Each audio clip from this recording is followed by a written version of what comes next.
comigo, Rodolfo Talgueiro e Pedro Francisco, da banda Papangu. Vamos conversar hoje aqui, trocar uma ideia. Eu queria começar perguntando como foi que a música surgiu na vida de vocês. Por ordem de nascimento. Foi. É mais fácil. Melhor, né? Eu e Pedro somos irmãos. Pra gente a música já estava em casa desde muito cedo com o papai, Odair Salgueiro. Era músico, produtor, tinha um estúdio, professor do departamento de música.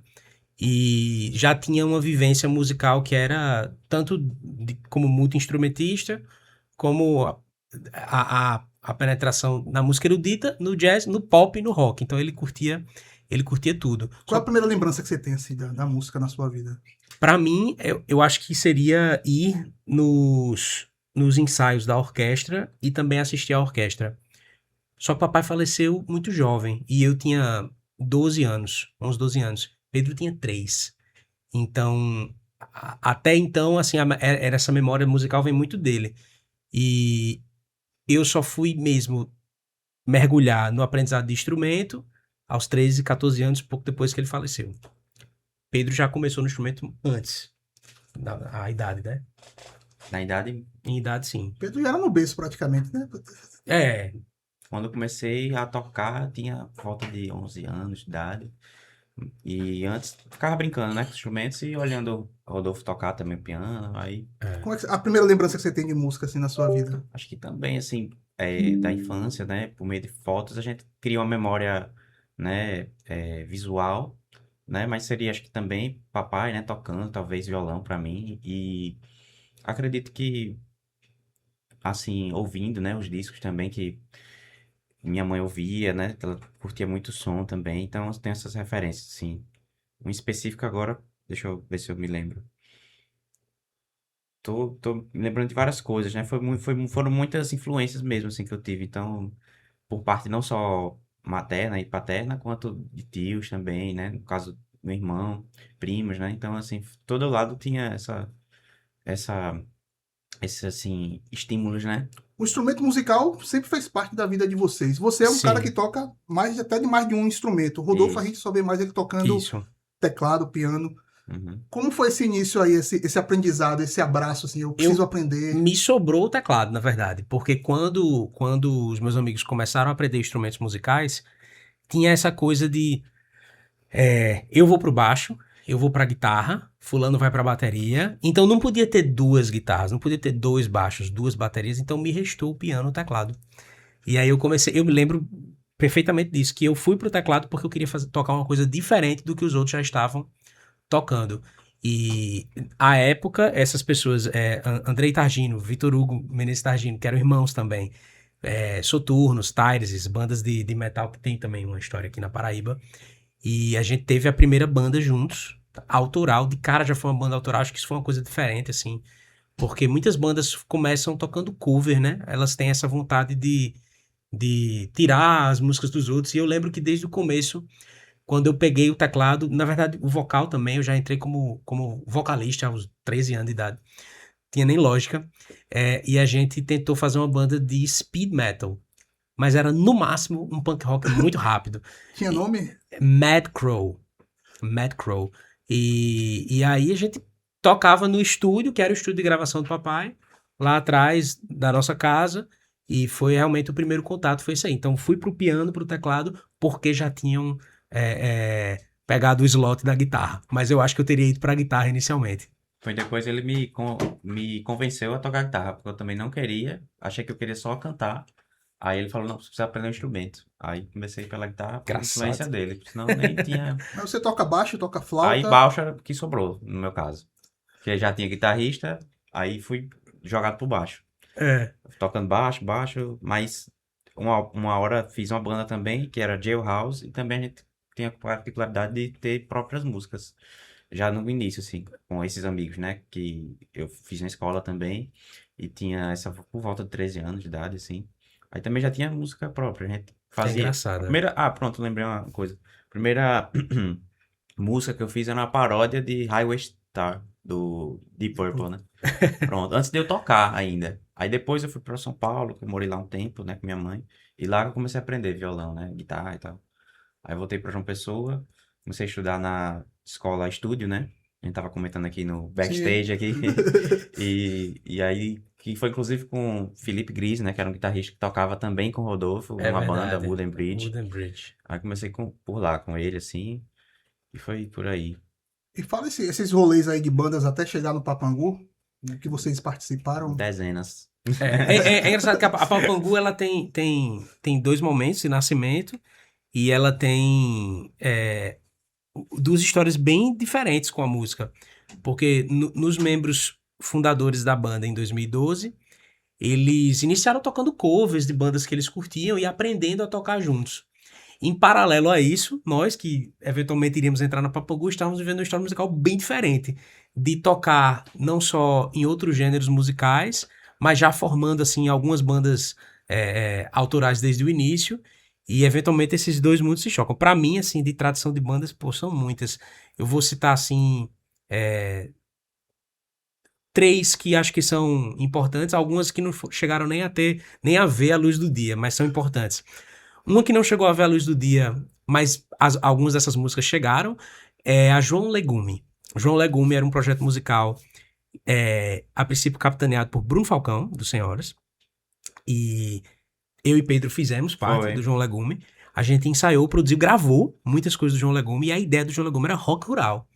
Era autodeclarado rock rural. Sá Rodrigues de Guarabira. Isso. Tem músicas excepcionais e incríveis. E acho que ali tem muita coisa do que hoje eu e Pedro colocamos também na Papangu.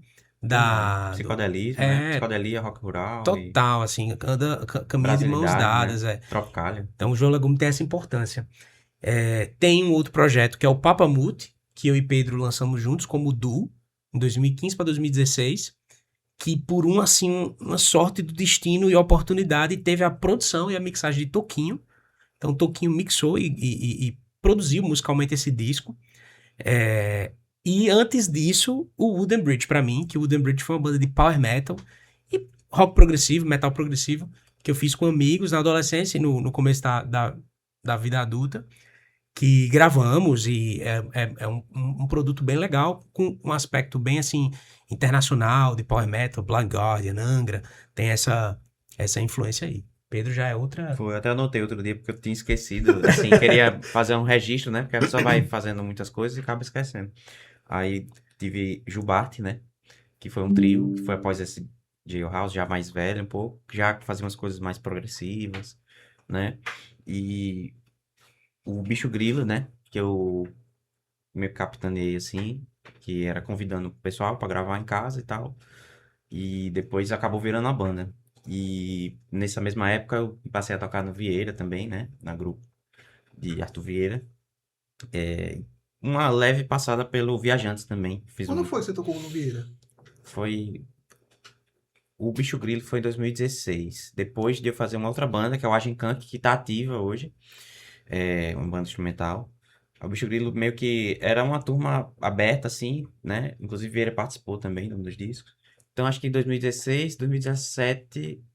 Nessa época E mesmo eu 18 já um pouco tava também, né? no Vieira. Só tinha um Comercial Sul, né? Mas ele Aí gravou um pronto, disco aí eu também. cheguei depois de Comercial Sul, que é o Paraíba Vive. Paraíba Viva. Aí esse eu gravei. Inclusive a primeira faixa é uma parceria com ele, né? Tem composições Que de é Pedro. Só o Cachecol. Que é uma música que ele fez pra Mutantes, né? Inspirado nos Mutantes. Exatamente. Pronto. No final da música é uma parte que eu compus, né? Que é Sou super mutante, vou te levar. Né? Massa. E aí, como é que chegou o Papangu na vida de vocês? Você já conhecia a galera ou foi um convite assim à parte? Pedro tinha sabia Pronto. que era Marco, né? Aí nessa mesma época aí, porque tinha um estúdio que era muito... Foi conhecido aqui, que foi importante, né? Vamos citar para o movimento, né? Esse neo... Paraíba, assim, de Vieira, Banda Forra, Flor de Pedra, Bicho Grilo, Agostinho Azul. Agostinho Azul, várias bandas que participaram do Capim Santo, que é um estúdio que funcionava no Centro Histórico por uns tempos, na Praça do Navarro. Então rolou dessa turma se encontrar lá. Esqueci a pergunta agora. Como chegou na Papangu. Papangu. Ah, pronto. Aí Marco, que era da Papangu, frequentava. Então, assim, a gente sabia dessa banda, com a Genkan, que era uma banda mais pesada, frequentava meio os mesmos ambientes. E um dia a gente conversou, ficou amigo, eu e Marco, né? E aí a gente um dia fez até uma jam session com Ícaro Max, eu na bateria Marco no baixo e Carlos Marques na guitarra, um trio. Aí foi uma festa, assim, gravou aquilo, hoje perdeu, não tem mais esse áudio, mas tinha uma gravação, e aí muito tempo depois aí eu ouvia o Papangu, ouvia, e era um som que era distante pra mim, porque eu já tinha sido do metal, mas não via basicamente mais. Então era um som que era distante, eu até não Se identificava, eu tá? não extraía do som o que era, Sim. porque hoje eu sinto, né, porque eu vivi. É. Mas quando eu conhecia, assim, o nome, mas também não tinha assistido uma apresentação e tal. Aí era por aí.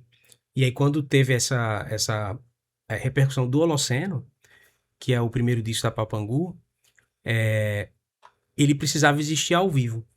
Ele precisava ser executado. Só antes de complementar, Marco me convidou também para fazer parte do Holoceno numa gravação como Músico participação. convidado, Sim. né? Aí foi que eu fiquei também, ouvi mais a música, parei pra ouvir assim, porque na minha cabeça, olha só, é engraçado, né?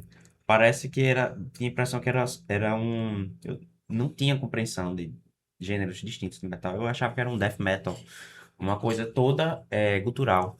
Não sabia mesmo, realmente não sabia, ignorância, né? É. E, enfim, a Rodolfo vai complementar a história. E o disco, assim, ele surge, o Holoceno, esse projeto que culmina no... Não é um momento de separação da banda, mas um membro já estava indo morar fora, o outro estava prestes a se mudar. E tem uma frase que, ainda que não se aplique exatamente a Papangu nesse momento, mas dá para falar dela de vários projetos, que é: vamos pelo menos gravar isso. Acho que muitas bandas já passaram por esse momento de não tá conseguindo mais dar conta, tal, não sei o que, talvez não tenha uma perspectiva, mas tá com tempo ali naquele momento e grava. O Wooden Bridge, pra mim, foi um pouco isso. Vamos pelo menos gravar isso, vamos registrar, tal. No caso do Holoceno, Marco, como produtor, ele teve muito esse drive de fazer a coisa acontecer, gravar o Holoceno. E foi isso. Só que começa uma repercussão muito positiva do álbum e ele tem que ser executado. Só que em João Pessoa há apenas Hector e Raí. Então convidam-se músicos, a princípio convidados, para fazer a execução dessas músicas em público e aos poucos reativar a banda. Quando entramos, então, Pedro, eu e Vitor, que era o antigo baterista, já não está mais conosco, a gente deu uma releitura dessas músicas. Assim, a gente já chegou relendo o álbum com a nossa linguagem musical e também a própria linguagem musical de Hector e Raí, que estava ali descobrindo como tocar aquele álbum ao vivo com uma banda, já que ele foi gravado de forma particionada, cada instrumento por vez, assim. Inclusive a bateria foi gravada na Noruega por um baterista assim exímio, o Thorstein Loftus.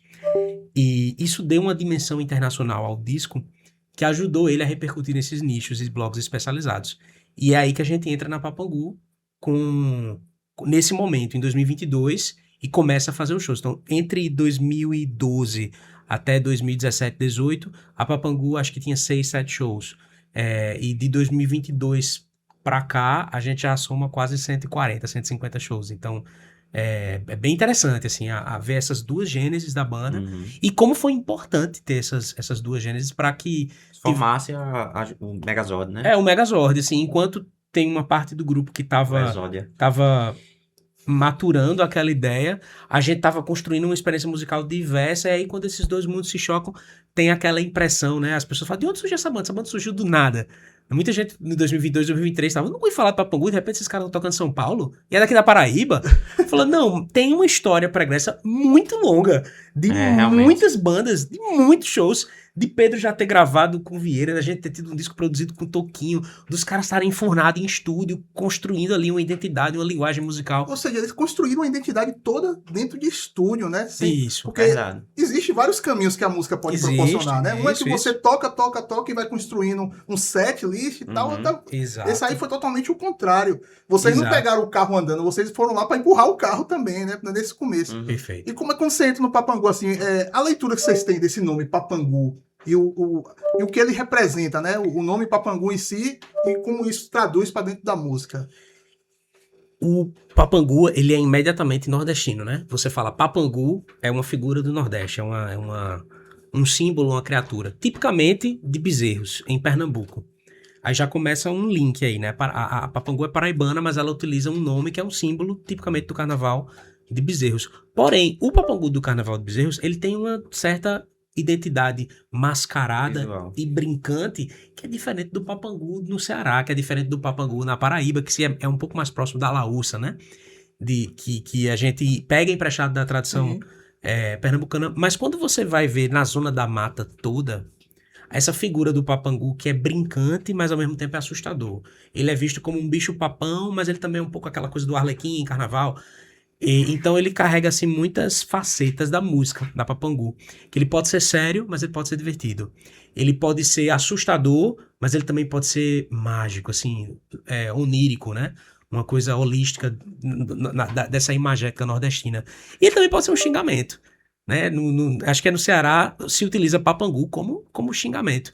Então, tal qual o rock troncho da Papangu, ele carrega assim vários gêneros Você e tava aí agora interpretações. conceituando, eu lembrei, é um Papangu, no Baiana System, nos shows do Baiana Sim. System, Com certeza. tem um ser lá embaixo que ele ao mesmo tempo ele brinca, ele organiza, Isso. ele bagunça, ele faz aquele mundo girar Isso. pra que não dê nenhum problema durante o É o show. mestre da ciranda, né? Exato, o mestre da ciranda. E é um Papangu É aquilo um ali, não deixa Papangu, de é um ser. Papangu, sem dúvida. E aí vocês entram na banda, começam shows. Isso. Sim. E junto com os shows vem mais músicas. Também. Imediatamente, praticamente. É. E aí, Muito- como começou esse processo assim, já que vocês pegaram meio que o bonde, né? Sim, andando sim, e muito. entraram. É. E vocês não são pessoas de poucas ideias, né? Vocês dá pra Sim. perceber. É, Foi bastante trabalho, assim, a gente, quando entrou, pra mim, por exemplo, que ia tocar o lugar de Marco, que é o baixista fundador, naturalmente tinha muito a ser coberto. Eu tinha muita coisa pra cobrir enquanto baixista, né? Então eu pedi pra ele, assim, mandar todas as partituras que não existiam, e aí ele mandou uma conversão do Guitar Pro, que faz uma tablatura, em MIDI, e eu mesmo fui Tirando. porque não tinha tempo hábil para eu chegar. Então, nesse caso, meu lado acadêmico, enfim, técnico de saber ler uma partitura me ajudou muito, porque acho que era o Holoceno inteiro e uma música do Lampião Rei que a gente tinha para tocar. Então, sei lá. Não lembro de cabeça, mas no máximo 10 músicas, né? acho que sim. No Então você máximo. fala no repertório inicial? É, Só que a gente chegou assim com um repertório que ele era curto, só que com muito espaço para improvisos, citações.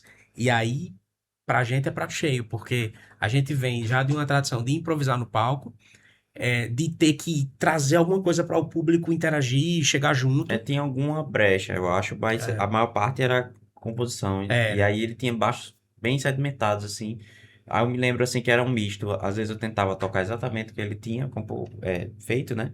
E às vezes eu tentava criar também. Mas a minha meta era tirar exatamente o que ele Isso. tocou para aprender. Hoje em dia já é diferente. Eu já aprendi e já crio em cima. Acho que, Mas ele diz assim, do repertório, em pra- termos sim. de a gente já criar, né? Não, eu acho que a acho- gente tinha solos em partes da música que tem solos no disco. Como, por É verdade. exemplo, acho que Ave Bala, não. Ave Bala, talvez. Bacia, que tem um solo. Sim. E Água Branca. Tinha Mas solo de assim, você teclado, pega então. os trechos de São Francisco, a gente já pegava sessões ali e realmente Uhum.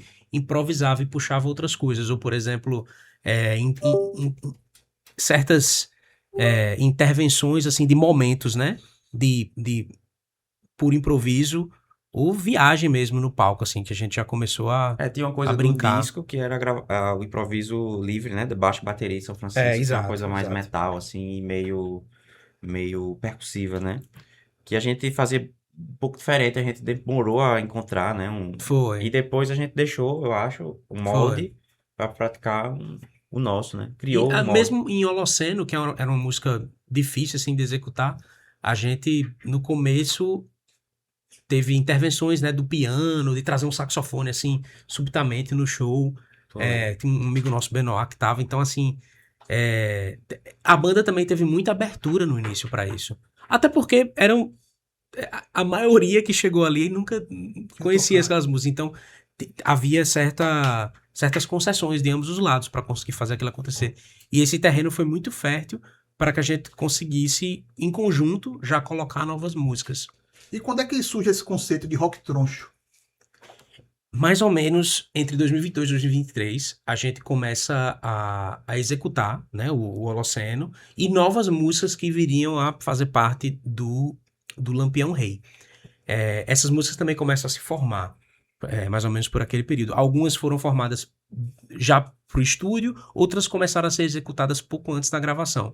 E durante esse período, em São Paulo, pessoas que já fazem parte de uma cena musical e artística e editorial também, já há muitos anos, viram os shows que a gente tinha feito por lá e identificaram esse elemento não só da música brasileira, como do improviso, um pouco da descontração e a influência, especialmente de Hermeto Pascoal. Eu me lembro que, mais ou menos nesse período, Fernando Yokota, que é um fotógrafo, na verdade, muito, muito importante da cena musical do Brasil. Frequentemente, assim, se você abrir o Whiplash, Scream and Yell, Rolling Stone, você vai ver que tem lá, Fernando Yokota, a foto dele. Ele vai pra muito show e ele falou, cara, vocês fazem Hermetocore. Ele lembra, assim, dele falar isso. A gente adorou o nome. Mais ou menos nesse período, já tinha gente falando do rock troncho. Pessoas falaram do rock troncho. E eu lembro que Hector, acho que numa entrevista, ele falou, é um rock troncho. E essa palavra, eu falei, pega essa palavra. Eu não... acho que tem uma conversa no grupo do WhatsApp ainda, de 2023, começo de Já 2023. para a segunda tour, né? Não, Já tava na guitarra e tal. Foi num podcast Natal que ele falou É o isso. período que aconteceu Foi a essa fala segunda de tour. Fernando e tal. Porque Foi a primeira verdade. tour ainda tá No baixo. na segunda já foi Lampião Rei. Aí você tava Com na guitarra. no Sesc e tal. Isso. Foi outra. Aí desse show em Natal, Hector e Marco gravaram um podcast, ele falou essa coisa, é um rock troncho. Aí eu falei no grupo, pelo amor de Deus, pega esse nome, rock troncho, guarda esse nome é bom. Vamos ficar nisso. Aí ficou essa coisa, a gente começou a falar também do rock troncho e repercutiu. Troncho, fora do esquadro, é torto, é uma palavra que é engraçada, também tem a coisa do papangu de ser um xingamento, né, de ser algo errado. É algo que tá meio fora. E o rock do rock troncho, ele é menos rock que o troncho. Eu acho o troncho do rock troncho mais isso do que o rock, enquanto no rock mesmo, a palavra, nessa expressão idiomática, ele é muito mais assim um rock, uma diversão, uma doideira. Acho que é muito mais de doideira, enquanto o troncho é que é o rock mesmo, de verdade. E quando você pega esse rock troncho e joga pra nossa realidade aqui, né, suas influências, Sim. tudo, ele acaba se respondendo, né? Na hora. A expressão ele tá- na hora pode sair de supetão, só que quando você vai avaliar, né, você vai Tem revisitar toda ela. uma. Tem um caminho até ela, né? É. E o pessoal se identifica. Ah, então é isso. Eu concordo. Ah, pô, tem a ver com o som que eu fiz, tem a ver com tal cara. Então, imediatamente surgiram muitas pessoas assim, falando, pô, tal banda já fazia isso, tal projeto já fazia isso. Eu falei, já fazia isso, sim, exatamente. A gente bebe de todas essas fontes também. Fazer um exercício aqui bem legal. Se a gente fosse fazer um festival tipo Aumenta Que é Rock, o festival Rock Troncho, Beleza. qual seria essa escalação aqui? E só pode gente, a maioria daqui, né? Perfeito. Poucos de fora. Sim. Pode trazer bandas que já não existem Pode, mais? pode Sim, é tudo. interessante. Bom, eu acho que no festival, eu vou dizer uma, Pedro diz outra. A gente vai fazendo esse Pode ser bate-bola. Eu sou dentro. Das bandas da Paraíba.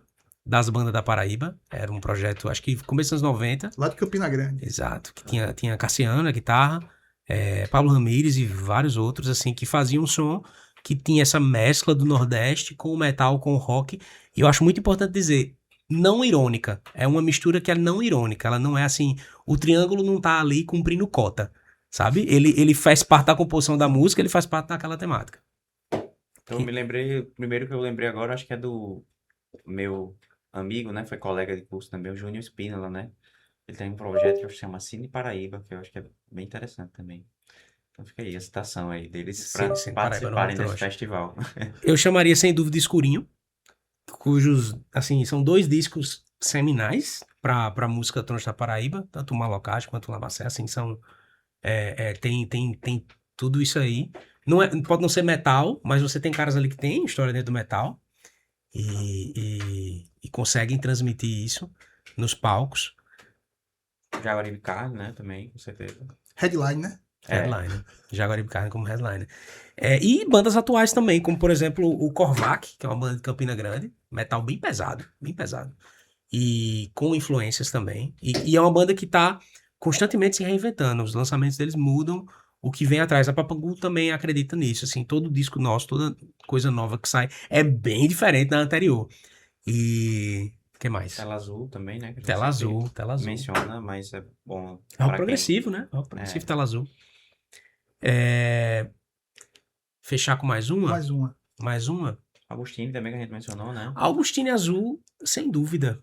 E que é uma banda que é instrumental. Ninguém tava fazendo instrumental na Paraíba quando Augustine Azul surgiu. Ninguém. Não tinha nenhuma, assim, banda ativa rodando, tocando instrumental. Nectar do Groove tocava, mas tocava 2, 3 vezes por ano. Assim, a gente via um outro show do Nectar do Groove. Mas o Augustine Azul surgiu com um trio instrumental pesado. Eles já têm muita... não é propriedade, mas assim, eles tinham certeza do que estavam fazendo, né? O som chegava Aí assim. isso que eu acho que é a diferença. Porque É, tem, assim, quando é instrumental, né? Você tem, assim, já não é um preconceito, mas... Ah, é um lance instrumental, sei lá. Coisa mais viajosa, não sei.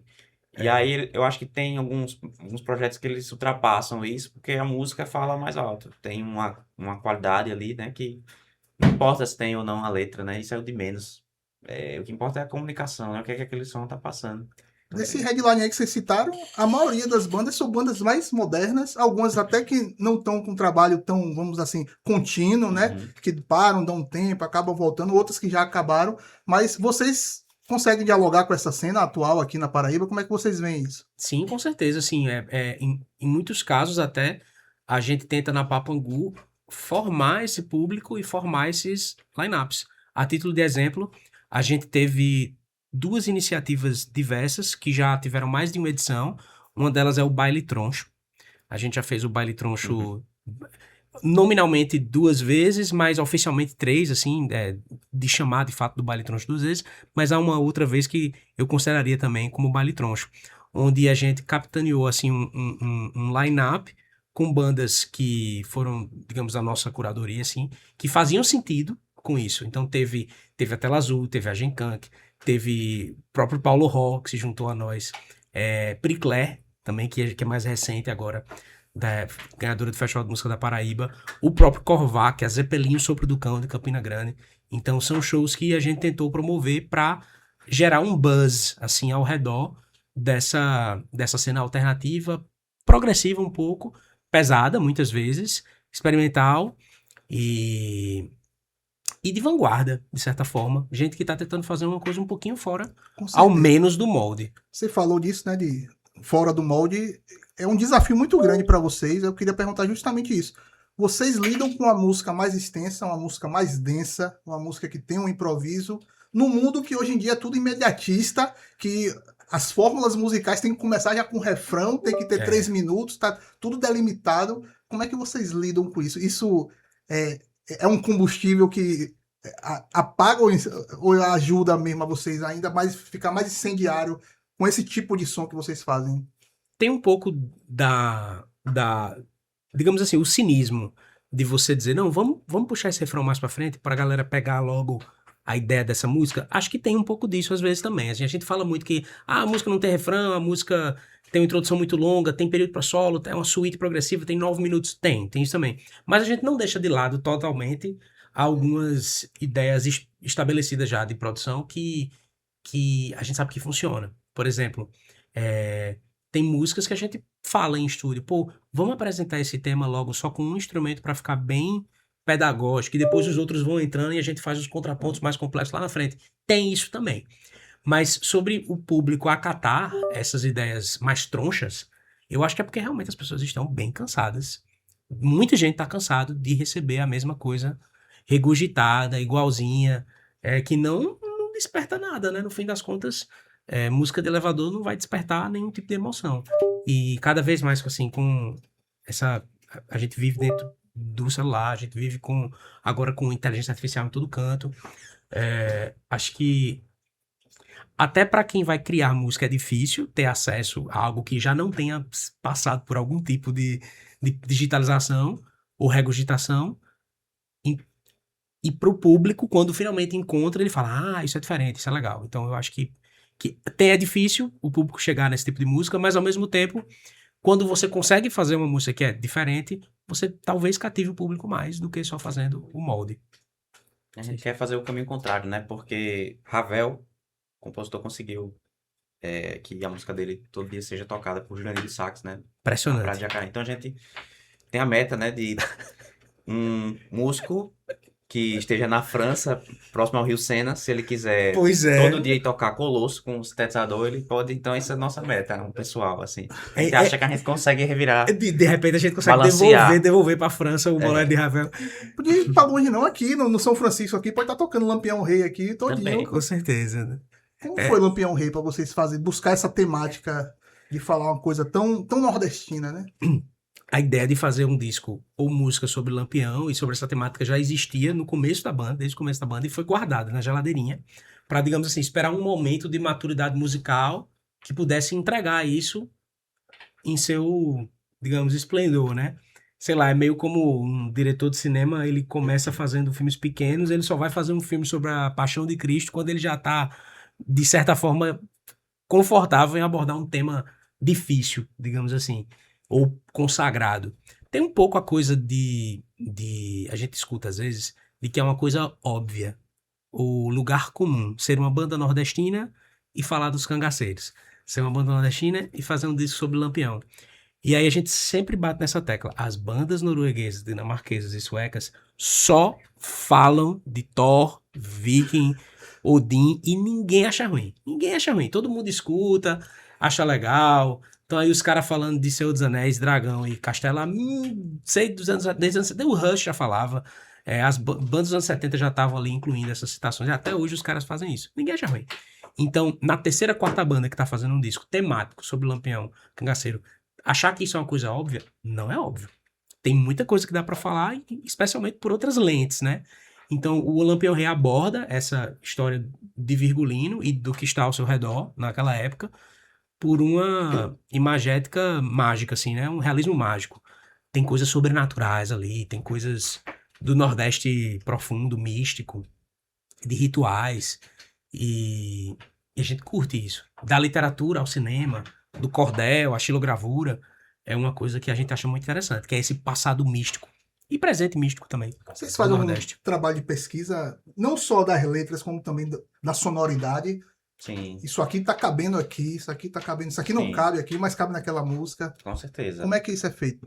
Você diz no sentido assim de um disco, por exemplo? Tá fazendo um disco, na formatação de um disco, vocês enxergam que aqui cabe tal instrumento, mas ali não cabe não, mas ali cabe um triângulo. Ali... A gente, além assim, da parte de instrumentos, de onde vai cada coisa, do que faz sentido ou não, que vem bem naturalmente, tem também um cuidado especial com as letras, assim. A gente brinca até que tem palavras que soam papangu, né? Uma vez voltando de uma turnê de carro de Curitiba para São Paulo, para passar o tempo a gente falou que palavras fazem parte, assim, desse Léxico, né? campo léxico, virou Tem uma piada também com isso, mas eu não vou me um lembrar meme, agora. virou um meme, assim, o campo léxico. É. Que, pô, essa palavra é bem papangu. Às vezes são palavras do cotidiano, mas que a gente não tá vendo muito, assim, nas músicas, né? Mufino. Mufino é uma palavra que... pô, Vocês guardam isso? A gente Guarda aí. guarda, Tem uma a gente lista. guarda, a gente guarda. A gente é bom de planilha, de documentos, Mas isso é assim, de guardar. sensacional, velho. É importante. Você lê a biografia de Roberto Carlos, ele compunha junto com Erasmo com um dicionário de rima do lado. É Uhum. importante. Não era uma coisa que passa aí, não era pura inspiração, né? É como o Chico Buarque fala, né? Tem a parte da transpiração Tem. também. Perfeito. Pronto. Isso aí, essa coisa de você ter um método, seja organizacional, às vezes não para compor, mas alguma outra coisa que você cria um hábito, facilita na memorização e para você puxar aquela ideia lá depois. Por exemplo, no caso eu não curto muitas músicas dele. Então, eu curto algumas. É o Dave Mustaine do Megadeth, ele grava todos os riffs dele. Ele grava todo, ele tem um compilado assim de décadas de riffs, que depois ele vai e faz o quebra-cabeçazinho dele ali. A gente tem um pouco isso também, Eu faço isso. de tá guardando, pô, isso encaixa aqui nisso, isso encaixa aqui naquilo, e a gente vai fazendo isso. Com a parte, digamos, lírica, literária, tem um pouco disso. Eu até mandei uma postagem que eu vi de um saxofonista que eu sigo, né? E ele colocou isso, um print da gravador de celular. Aí tem assim, gravação 3055. Aí ele digitou a legenda.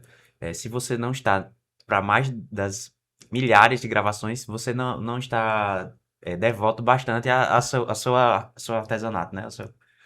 A seu fazer, né? Eu achei engraçado isso, que é por aí, assim. Lógico que é Total. exageradíssimo. 3.000, não sei. E tem uma Mas divisão tem um lá bocado. dentro do Papangu de letra e música. Acho que natural, orgânica. natural, orgânica. A gente também, assim, contribui. Eu peço até desculpa por estar mandando essa mensagem aqui agora, que parece até sacanagem. Mas eu fui justamente pedido agora por uma lista de créditos para sair com urgência numa publicação. E a gente faz essa divisão assim de forma orgânica. Por exemplo, eu mandei uma música uma vez no grupo da gente. Pô, tá assim assado, a letra é essa. E Marco já faz, pô, posso pegar esse parágrafo aqui e alterar pra encaixar com tal coisa? Claro. E vai lá e faz essa contribuição. É um ponto, né, pra Aí outra. tem essa ponte. Cria já um portal, né? E o inverso é Portais. verdade também. Então, chegou uma música. Pô, não tô com uma ideia, não quero fazer muito vocal nessa música, acho que ela é uma música instrumental. O outro já teve uma ideia pra um vocal ali, pra uma letra, já contribui e convence o outro a fazer aquilo. E é bem dinâmico isso. A gente compartilha, assim, no geral, muitas letras, músicas, O processo de composição intervenções. entra nas turnês também? Às vezes. Às vezes. Especialmente ao vivo, né? A gente tocando assim, acrescenta um negócio e aquilo ali vai fazendo parte. Acho que a música da gente evolui muito ao vivo, por sinal. Porque como a gente tem várias atividades, às vezes a gente só tem tempo de testar na turnê mesmo, ou nos shows. E nessa coisa do teste, a música vai ganhando novas etapas. Por exemplo, no Celestial tem músicas que nós nunca tocamos ao vivo ainda.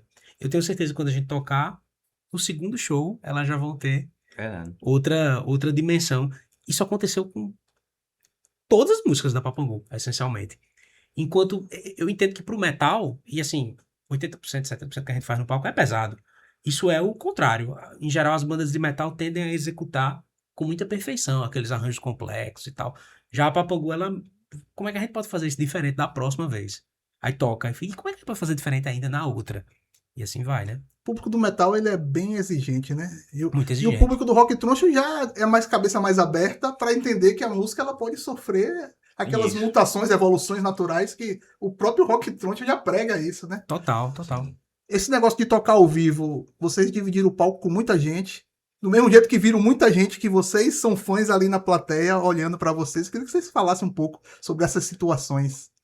A gente também teve, né, recentemente no Porão do Rock, conhecemos Nação Zumbi mais de perto, que a gente já tinha tido um contato, né, em outros carnavais que eles também vieram aqui, pudemos ir no backstage, né, cumprimentar, né, Hilton e também o baixista, né, Dengue.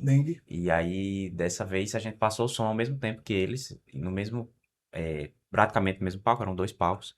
E no final a gente se cumprimentou, foi muito massa. A gente ouvindo eles passando aqueles riffs icônicos, né? Eu pude assistir o show depois, né? Em frente. Mas eles virem cumprimentar a gente bateu uma foto com eles, foi bem legal. E também tem o caso da gente conhecer bandas que a gente nunca imaginava conhecer também, assim, talvez bandas que nem sejam conhecidas. A gente em turnê acaba conhecendo gente que faz um som incrível. Como foi o caso da Caliuga, né? Numa turnê que a gente tava fora e conheceu uma banda. A banda não tem nenhuma presença online. Exatamente. Não tem nenhum disco em streaming. São 2 caras. Eles fizeram o show mais apoteótico da turnê internacional toda. A gente tocou assim, sei lá, com dezenas A gente não de esquece o show dos caras, bandas. assim. O show dos Ficou caras. marcado. Eu lembro Nossas até o memórias. riff, eu lembro até. Foi um atropelo. A gente Foi um tava atropelo. comendo na hora do som deles, porque a gente tava muito cansado, tava almoçando pra tocar. É. E aí, quando a gente tava almoçando, Começou o de repente som. começou esse som, né? E a gente levanta comendo mesmo e vai assistir e fica assim, impressionado com a. Todo mundo se olhou, tava cada um num canto do pub, assim, todo mundo se olhou assim, o que é isso? Então, talvez tem esse starstruck, né, de encontrar certos Ídolos, né? certos ídolos, mas tem essa coisa de encontrar os desconhecidos também. Eu acho que esses caras são os mais impressionantes, assim, quando você se depara com uma banda que você nunca esperou ver. Isso já aconteceu Sim. algumas vezes, de você se deparar com esses grupos. Por exemplo, a Papangu permitiu a gente acessar um grupo que hoje bem mais conhecido, mas acho que 2022, 2023 estava muito vinculado a nichos, que é o próprio Teste, né? Verdade. O Teste, que é uma banda de, eu vou dizer grindcore, mas eu estarei sendo muito injusto com a quantidade de gêneros que eles compreendem Cobrem, no né? show. Mas eles se apresentam como uma banda de grindcore. É um duo, João Kai e Barata, e eles são Eles são gigantes, assim, eles são absurdos. E talvez É enorme mesmo. é o show que ainda me impressiona todas as vezes. Então, quando vai ter turnê, quando vai ter show, eu fico vendo se vai casar de alguma forma com os shows do Teste. Sendo que eles fazem turnês mundiais, assim, eles não param. Eles É, têm mais de 1.200 shows. Os caras já foram pro é Japão 2 vezes inacreditável. e ninguém sabe quem é. Isso aqui é bizarro, assim. Eles tocam por mês, por semana, mais do que bandas gigantes no Brasil. E estão acessando países que nenhuma Exatamente. dessas bandas jamais foram. E com um som totalmente experimental. Nossa primeira turnê em São Paulo foi com o Teste. A gente fez junto com eles alguns shows. E o João K, ele canta numa das músicas, que é o vocalista e guitarrista do Teste. Ele canta numa música da Papangu do Lampião Rei Maracutaia. Ah, canta. Né? Ele faz um gutural no Uhum. final. Você falou aí da presença online. Como é a presença online do Papangu? E eu queria que vocês contassem alguma história, assim, que vocês foram dormir e acordaram no Uma outro surpresa. dia. É uma surpresa. A gente tem que usar o Instagram para se comunicar. É uma forma que a gente chega muito rapidamente no público. A Papangu tem um público muito legal no Sudeste, que sempre nos abraça, e é uma forma muito rápida de chegar a eles. Ao mesmo tempo, a gente foi desenvolvendo uma linguagem assim, meio descontraída, ao mesmo tempo séria também, de vez em quando, para se comunicar com esse pessoal. E acho que repercutiu com gente além da música, isso também. Que é músico e gosta de música, mas são, digamos, influencers de outros temas. Por exemplo, Ian Neves, que é um influenciador político, mas também de história. E ele falou sobre a gente e de um dia para o outro esse vídeo tava assim bombando na internet, o pessoal marcando a gente. Ele falou do Lampião Rei, ele citou vocês. E teve o outro também que foi uma página de vídeos virais. Uma página literalmente de vídeos virais. Veja esta banda da Paraíba que tocou Triângulo, Galinha de Borracha e rock progressivo no Notfest para 20 mil pessoas. Era um negócio assim, pegou o trecho mais controverso do nosso show, que é o momento final de Maracutaia, com Pedro tocando Triângulo, Chucalho, Galinha de Borracha. Nesse Que show do Notfest, João K também cantou. ele por também sinal. cantou, é verdade, ele participou. E esse vídeo, assim, chama Histórias em Música, a página. Que depois eu descobri, inclusive, que é de um paraibano. E esse vídeo, assim, viralizou, bobou, e tinha lá os metaleiros muito putos com a gente. Sim. Isso não é metal! Isso é Blast Beat comendo no centro, o cara... E o cara, isso não é metal. Tá bom, então. Beleza. Enquanto esse cara reclama, aquelas dezenas de milhares de pessoas estavam curtindo. Então, eu acho que, assim, esse comentário dessa coisa da presença online, ele é muito forte, porque ele faz você achar que aquilo é uma opinião de muitas pessoas. Mas quando você vai pra vida real, o fã de metal mesmo que vai pro show, o cara que apoia as bandas, que a gente viu nesse dia no Outfest, que era, sei lá, 20, 25 mil pessoas, eles adoraram, eles curtiram pra caramba. E eles estavam ali pra ver Till Lindemann do Rammstein, estavam pra ver Slipknot, estavam pra ver o cara do System of a Down. E eles viram a banda dos caras vestidos não de preto, tem 2 carecas na banda, nem cabeludo é. E a gente tava tocando Triângulo com metal e eles curtiram. Então, talvez a presença online ajude a ter esses momentos de repercussão, mas ao mesmo tempo ela faz você achar que você tem opiniões erradas, simplesmente sobre as coisas, porque na vida real, Sempre tem alguém pra reclamar. aquilo ali tem. fica bem distante do que realmente tá acontecendo. E com relação ao show que vocês fizeram no Lollapalooza, porque Sim, esse aí você tava citando que é um bocado de banda de metal. foi. Lollapalooza já é uma coisa Mais indie, né? Mais alternativo. plural, né? Plural, Mas vocês fizeram um show, mesmo show, com a galinha também tocando. Com a galinha sempre presente, mas Talvez mais pesado. cada show tem uma voltagem, né? A gente prepara, geralmente, dependendo do festival, a gente faz uma seleção, né? Então a gente pensa nisso também. E foi muito massa. Tinha um pessoal que tava pra ver Cat's Eye, né? Galera do K-pop. E a gente tocou nesse mesmo palco, então muita gente com os leques, né? Ficou conhecido como Leck Metal esse dia por conta da nossa Boitatá, que foi automaticamente aceita, assim, por eles. Eles cantavam junto e batiam os leques no ritmo certo, que é um 5x8 maluco, né? Mas todo mundo mantendo o pulso aqui e a gente surpreendeu com as cores, né? Ficou uma coisa bem... Vocês tocaram com uma pirralhada, velho. Tinha muita criança ali, por muita. Tinha mesmo, é. Que hora foi o show? O show foi bem Foi cedo, né? cedo, meio-dia, eu acho. Foi uma experiência única pra vocês Foi, também, né? foi No bem pingo do incrível. meio-dia. Foi bem incrível, assim. E a gente não esperava que tivesse gente já assim nesse horário. Esse horário é muito, muito Não vou dizer prejudicial, mas assim, a banda fica, poxa, esse horário é ruim. Mas já tava Funcionou. bem lotado, então Uhum. isso foi bem legal. E tinha muita gente que foi lá pra nos ver, né? A gente viu bastante camiseta Verdade. da Papangu. Isso foi bem legal. Claro que o público que foi pra ver Cats era bem mais expressivo. Mas eles não ficaram em nenhum momento assim alheios ao show. Eles curtiram desde o início. A gente deu uma baita sorte com o céu limpo pra caramba, embora estivesse nublado no começo. E fomos privilegiados com 55 minutos de show, Verdade. que em festival é uma raridade. Assim, quase todo festival, pô, abriu pro rock, foi muito massa, mas foi tipo 35 minutos, 30 minutos de show. O Notfest foi 30 minutos de show, 27,5, 30 minutos de show. Foi bem curto. Arctangent no Reino Unido, que a gente vai fazer de novo agora. O primeiro foi 30 minutos. Esse agora vai ser 45, salvo engano. Tá ótimo. Muito Tá bom. ótimo. Mas, pô, pras músicas da gente que são muito É longas, uma dificuldade. 27,5, o Zeferina faz um show todinho, né? Vocês tocam 3 músicas. é difícil até escolher, Por isso assim. que essa seleção é feita, porque geralmente, às vezes, até o tempo, né? Nem só a voltagem, né? A preferência, assim, mais ou menos, do público, não. A gente pensa também que tem que... O que é que dá tempo de Encaixar, colocar, né? Então, esses 55 Cortar. minutos do Lollapalooza foram um privilégio. Como é que tá agora trabalhando já o Celestial, né? O próximo disco. Já lançou alguns singles. Isso, a gente teve 4 singles lançados. Calado de Olho, Colosso, Taxidermia e Celeste. Celeste o mais recente, tem pouco menos de 10 dias. E totalmente diferentes, assim, uns dos outros. Que é um prenúncio de um álbum que é muito diverso também.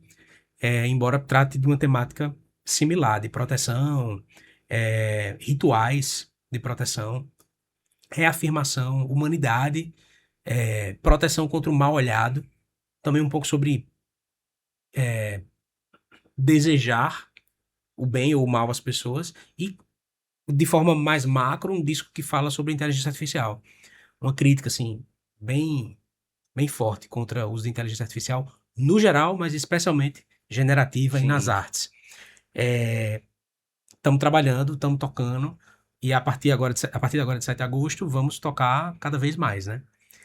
Vocês tocaram agora para comemorar o Dia do Rock aqui em João Pessoa. Foi quase uma despedida de um rolê muito maior que vai acontecer aí. Eu queria que vocês falassem um pouquinho, né? Não só no Sudeste, mas também internacionalmente, né? Temos aí cerca de, por enquanto, 17 shows confirmados na Europa e no Reino Unido. E é um trabalho logístico muito grande, independente, que a banda faz para marcar esses shows, para viabilizar esses shows, porque a gente sabe que alcançar novos públicos é garantir que essa música seja duradoura, né? Depois. E cada lugar que a gente vai uma vez e toca para poucas pessoas é garantia de que na outra vez a gente consiga voltar lá com um pouco mais de gente. Então a gente sabe que tem lugares que vão ser difíceis, vão ter poucas pessoas, mas tem que dar o check para poder voltar lá. Então tem esse lado. Por outro lado, o rock progressivo ainda tem um público muito fiel na Europa. É um gênero que repercutiu muito, especialmente no Reino Unido. Então, eles, embora não entendam o português, eles conseguem absorver aquela música, curtir e até cantar junto, né? E com isso, assim, a gente quer ver se consegue até marcar mais shows. Só que temos que lidar com as dificuldades logísticas de ser uma banda ainda independente Uhum. nessa parte de produção. Então, ainda não é. Independente latino-americana, né, também. Porque a gente também tem toda uma parte internacional que lida com uma cultura diferente, né? Uma língua diferente, línguas diferentes, várias, né? Vários países. E, assim, intercâmbios, né? A gente o tempo todo indo de um país para outro, pegando uma balsa, né? Pegando um ônibus noturno, pegando um trem. Então, é como se a gente vivesse 5 anos em um mês, assim. É De impressionante. tantas coisas que acontecem. Lá, geralmente, os dias são mais longos, né? Então, o verão, é muito calor. Então, é muito, muito louco, assim. Network também, né? Gigantesco, Total. né? Exatamente. E aí a gente volta com uma bagagem de experiência de palco que é muito intensa, muito variada e que reflete também nos shows daqui. Porque pelas distâncias lá mais curtas, a gente consegue matar muitas cidades muito rapidamente e funciona também como um laboratório para poder voltar no Brasil e fazer uma coisa ainda mais extensa. Fizemos já uma turnê longa no Brasil de 16, 17 shows. E quando o Celestial sair e a gente voltar, a ideia é fazer até o final do ano, começo do ano que vem. Foi bom. É isso. Se eles disserem alguma coisa dentro da música de vocês, algum tema brasileiro, alguma música incidental, alguma Tem coisa muitas. que misture, como o Caetano pegou trans ali e botou um bocado de coisa assim na sequência. O próprio Lampião Rei tem Mulher Rendeira, né? Aí em São Francisco a gente faz várias inserções, assim, toca às vezes, faz uma participação do Papagaio do Futuro, né? De Alceu e Jackson e Geraldo. São os três que Acho que sim. consideram. E que mais? Não, Várias outras, não, né? e isso que é explícito, né? É, Porque o que é implícito, Pedro às vezes toca uma música inteira na base de outra.